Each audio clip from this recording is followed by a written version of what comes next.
picture this, all right. You are sitting in the glow of your monitor. The office is completely empty, and the fluorescent lights are humming that awful pitch. We all know that sound. Right, that soul-crushing hum. And you are having this horrifying revelation. Your company is toxic. The management is driving the ship straight into an iceberg, and you are trapped on board. So, do you jump? Or do you go down with it out of some like pure, stubborn, almost masochistic sense of loyalty? It's a tough spot. It really is. So pull up a stool, pour yourself a drink, because tonight we're looking at a survival guide for that exact moment. But our guide isn't some modern airport business book. No, we're going a bit further back for this deep dive. Way back. We are taking a stack of sources covering the Sui and Tang dynasties, which is, one of the most brutal, legendary power struggles in ancient Chinese history. Absolutely chaotic. Yeah, and we're translating it into a language anyone can understand, because underneath the armor and the cavalry charges, this is fundamentally a story about the ultimate Silicon Valley-style corporate bloodbath. It's essentially the ultimate be-round market battle. Well, we are looking at a period of absolute historical chaos. You have empires collapsing, warlords rising, borders dissolving. Yeah. But if you peel back the military strategy, you're left with universal management psychology. You have hypergrowth, terrible leadership, aggressive poaching, and, catastrophic failure. Exactly. I will let you keep your tech bro analogies tonight, but my goal is to make sure we don't lose sight of the cold, hard reality underneath. Because when someone got downsized in the Tang Dynasty, they literally lost their head. Right, yeah. The stakes were permanent. Fair warning, absolutely. But, the analogies are simply too accurate to ignore here. To understand how a massive market-dominating player collapses, you always have to look at the C-suite. Always. Leadership dictates survival. Right. So we're going to start by contrasting two vastly different management styles that emerged during this civil war. Our first organization is the Wagong Army.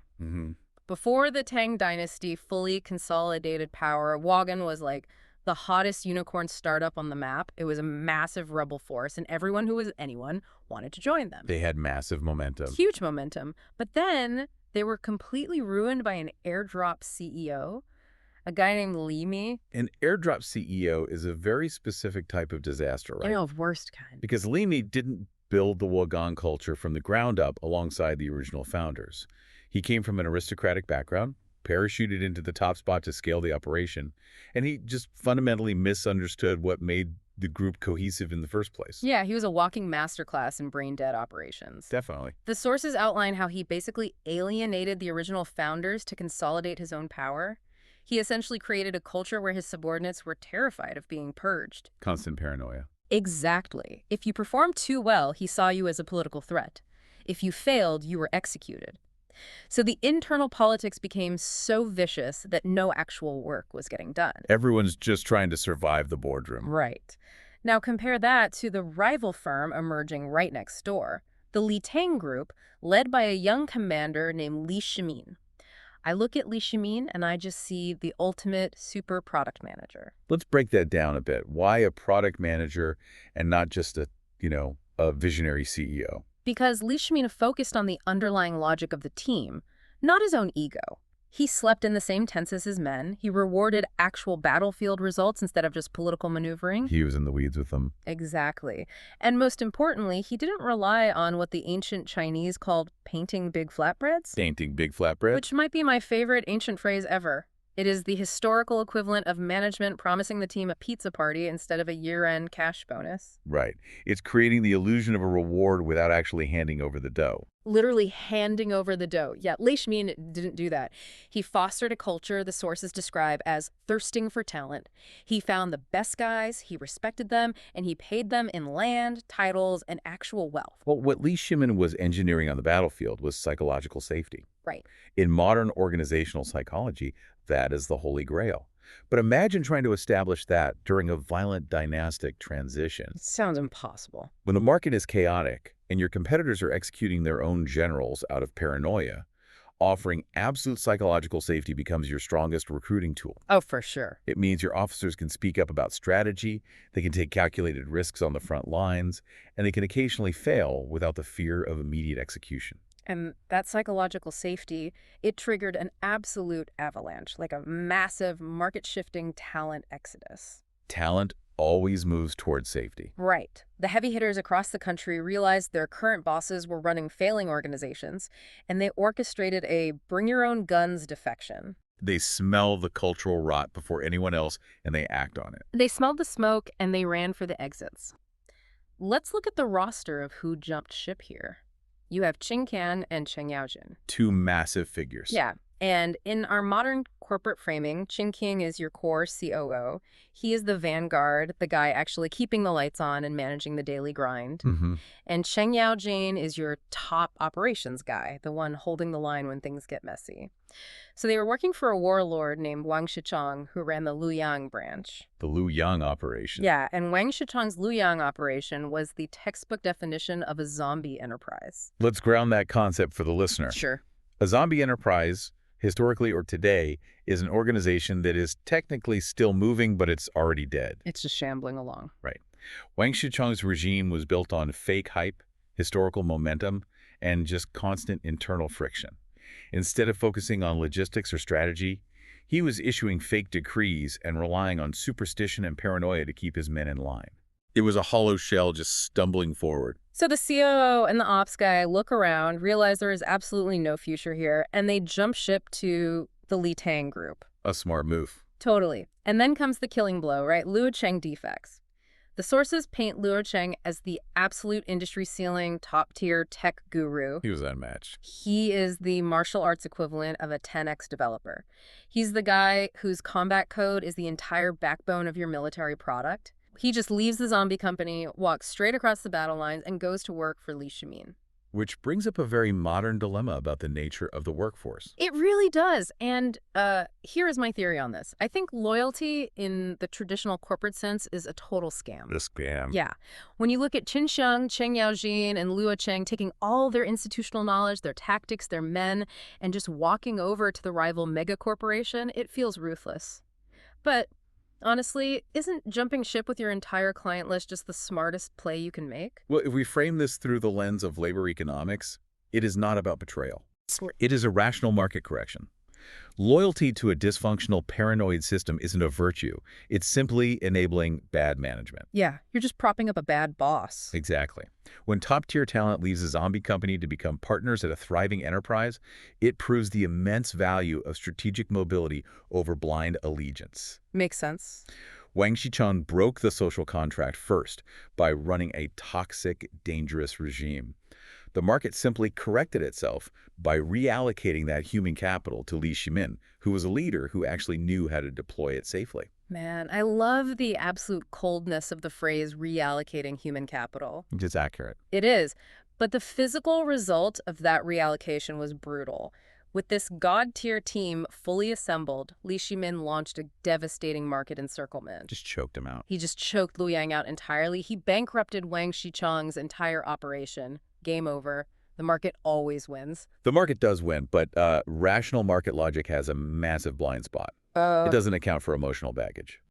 It really doesn't. And this is where we have to put our drinks down and look at the fallout. Because amidst this incredibly successful textbook corporate takeover, we find the most heartbreaking workplace tragedy of the era. Because not everyone views their career as a rational market correction. No, they don't. Some people anchor their entire sense of self to the sinking ship, and they just refuse to let go. Let me set the scene for you. It is incredibly cinematic. The Luyang branch has officially collapsed. The buyout is happening. The takeover is done. Done. The Tang executives, our guys, Qin Sheng and Cheng Yaojin, walk into the boardroom. But it's not a boardroom, it's a blood-soaked battlefield. Right. They're there to finalize the acquisition, and they look across the table at the only guy left defending this ruined company. It's their old startup co-founder. From the very beginning. Yeah, from the Jiron Fu-in days, back when they were just a bunch of chaotic kids with a dream. His name is Shan Xiongkin. The sources refer to him as the red-haired spirit official. The historical weight of that reunion is just staggering. It's heavy. These men shared everything. Yeah. They bled together. They built their reputation side by side from the ground up when they had absolutely nothing. And Qin and Cheng, these hardened, untouchable executives, are in tears. They are begging their old bunkmate to just take the buyout. They're throwing him a lifeline. They slide the ultimate job offer across the table. They tell him, look, Wang Shichong is finished. The company is dead. But Leishman wants you. We want you.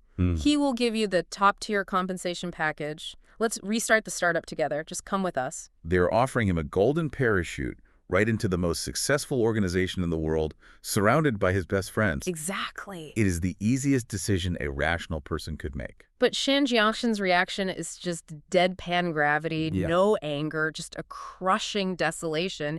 He looks at them and he draws his blade. The famous moment. Yeah, he slices off a piece of his own robe. It is the famous historical moment of cutting the robe to sever ties. He lets the fabric hit the dirt. Such a powerful gesture. And he looks at his oldest friends and says, "Go chase your fame. Go get your promotions. Our brotherhood is over." It is a complete rejection of not just the offer, but of the shared history that brought them to that exact moment. See, I have to play devil's advocate here. Okay, go ahead. Because I read that part of the source material and I deeply respect it. Really? Yeah. The guy knew the boss was trash. He knew the company was dead. He wasn't stupid. But when everyone else took the massive payday, he refused to sell out to the rival mega corporation. Isn't standing by your flag when the ship goes down the ultimate form of integrity? Well, it is very tempting to romanticize that kind of martyrdom. Right. Culturally, we love the story of the lone holdout, but let's look at the underlying psychology here. This had nothing to do with loyalty to Wang Shichong, and it was certainly not about professional integrity. Wait, what was it then? Why throw your life away? The sources detail that Shan Jianshen had a deep-seated blood feud with the Li family. Oh, the founders of the Li Tang group. Exactly. His older brother was killed by Lin forces early in the Dynastic Wars. So this wasn't a disagreement over company vision. It was personal. Highly personal. It was visceral trauma and deep-rooted paranoia. He could not separate his personal griefs from his professional reality. Wow. So he let a years-old personal grudge dictate his ultimate career move. He tied his core identity to an uncompromisable bottom line. He told himself, "I'm the man who will never, ever work for the Li family." I see. Once a grudge becomes your entire identity, adaptation becomes impossible. To accept that golden parachute would mean admitting his grudge was no longer serving him. Ah, yeah. He chose to be buried with a doomed warlord because it felt safer than letting go of his anger. Yeah.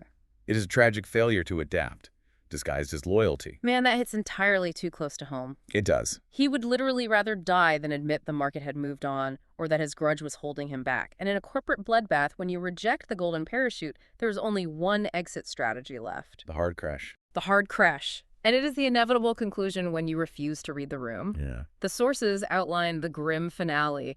Shan Jiangshan is captured, the takeover is complete, and Li Shimin, the super PM, the guy who just won the whole board, personally pours him a cup of wine. A final gesture. He offers him one final off-ramp. Surrender, join the team, and live. And Shan Jiangshan just curses him out. He stands there, waiting for the executioner's blade. Pushing away every promise of wealth, status, and survival. Every single one. The only thing he accepts is a bowl of what they call beheading wine. Beheading wine. And it is handed to him by his oldest buddy, Cheng Yaojin. It's this brutal final toast to their passionate, chaotic startup youth. A toast to those garage days at the Jirunfu Inn that they can never, ever get back. Yeah. He drinks it, and he meets the blade. There is a profound melancholy to that moment. It really is. It highlights the ultimate tragedy of the old-school hero. Shan Jiangshan genuinely thought he was being principled. But whether it is the Tang Dynasty or a modern boardroom, going down with the ship out of pure, stubborn principle doesn't make you a savior. No. It doesn't fix the toxic company. It simply makes you a casualty. A casualty of your own pride. Wow, let's pull this all together. What we have looked at tonight is the starkest contrast imaginable. On one side, Li Shimin's adaptable, logic-driven leadership. He built a culture of safety, he valued real talent, and he conquered the market. The successful model. Right. And on the other side, Shan Jiangshan's fatal stubbornness. He chose his grudge over his future, and he lost everything. It is a devastating history lesson. Yeah. But if we pull this out of the history books and into the present, it leaves us with a very uncomfortable question to consider. What's that? Think about your own career right now. Do you have a hidden blood feud? Oh, wow. Maybe a grudge against a former manager, an outdated principle you refuse to let go of, or a misplaced sense of loyalty secretly tying you to a sinking ship. And if the ultimate product manager offered you a lifeboat tomorrow, would you have the courage to adapt and take it, or would you drink the beheading wine? That is a heavy question to take home. Take a good, hard look at the ship you're sailing on right now, everybody. Thank you for grabbing a stool at the bar with us for this deep dive. We'll catch you next time.